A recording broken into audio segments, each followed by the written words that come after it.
Okey, hari ini cikgu nak buat ulang kaji bahagian kesalahan ejaan dan imbuhan dalam buku OMG muka surat 165. Latihan 8 ini termasuk dalam cakupan peperiksaan semester 1. Okey, saya teruskan dengan dia punya soalan Media sosial sekiranya diguna secara bijak, wadah ini akan memberikan pelbagai kebaikan kepada semua pihak. Sebaliknya, ada pengguna yang mahu mengambil kesempatan dan menyalahgunakan kecanggihan teknologi dan mekanisme ini untuk kepentingan peribadi hingga mencetuskan pelbagai kontroversi. Ada pengguna yang terlalu gairah memuat naik isu sensitif termasuk gambar yang boleh terjejas keharmonian masyarakat. Di sebalik kebebasan menyuarakan yang diberikan di media sosial, ada pengguna yang menyalahgunakan prinsip ini hingga menghancurkan nilai kemanusiaan. Okey, saya nak kamu semua tolong highlightkan dalam buku kamu perkataan yang saya gunakan warna merah itu. Okey, yang pertama diguna. Yang kedua kecanggihan. Yang ketiga mekanisme. Yang keempat kontroversi. Yang kelima terjejas. Yang keenam menyuarakan. Okey. Perkataan yang pertama diguna itu kesalahan imbuhan. Kenapa Okey, diguna memang tak ada dia punya perkataan itu. Dia mesti kena letak digunakan. Tambahkan belakangnya. Yang kedua kecanggihan. Itu kesalahan ejaan yang pertama.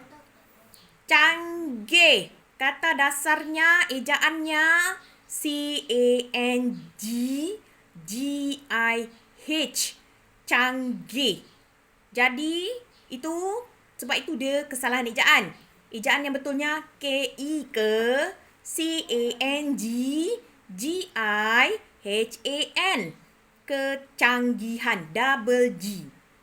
Yang kedua, kesalahan ejaan yang kedua, mekanisme.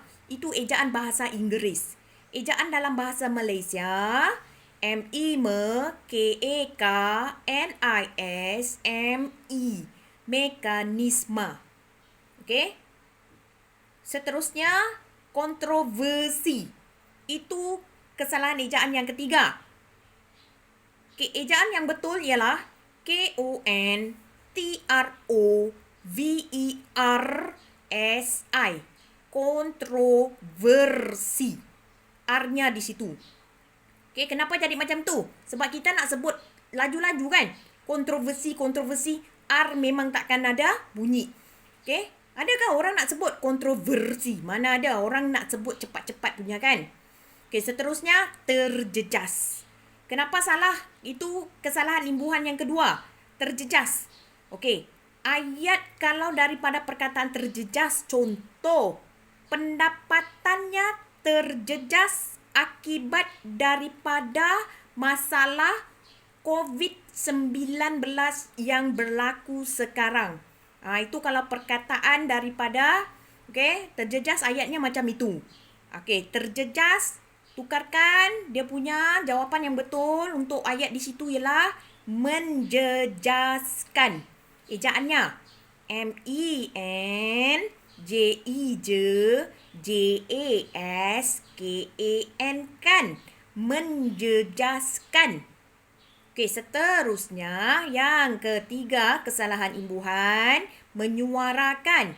Kenapa salah? Menyuarakan itu kata kerja. Jadi depan dia mesti kata nama. Contoh, saya menyuarakan pendapat. Di sini kenapa Sebab kebebasan. Nampak tak dia punya perkataan yang sebelum tu? Okey. Kalau ada kebebasan, dia mesti belakang dia bersuara, bukan menyuarakan.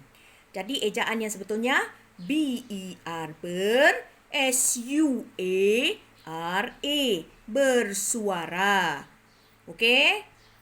Dah Saya teruskan slide yang seterusnya. Saya nak bagi dia punya maksud dengan dia punya berdasarkan perkataan yang warna hijau itu. Tengok tolong salin dalam buku kamu itu. Okey, maksud yang pertama, wadah. Alat atau saluran untuk menyampaikan. Inilah media sosial lah ni contoh. Awak dapat apa-apa berita daripada wadah, iaitu media sosial lah contohnya. Daripada surat khabar. Itulah wadah. Okay, yang kedua, maksud gairah. Gairah ini maksudnya penuh minat atau penuh perasaan. Gairah macam awak lah. K-pop. Terlalu. Kamu terlalu minat. Itu dia. Okey, yang terakhir, slide yang terakhir, saya nak kamu cek jawapan kamu dalam buku. Tolong tulis di kotak yang betul semuanya. Okey, dia punya jawapan. Okey, dan juga dia punya ejaan. Tolong cek balik semula. Okey? Okey, terima kasih.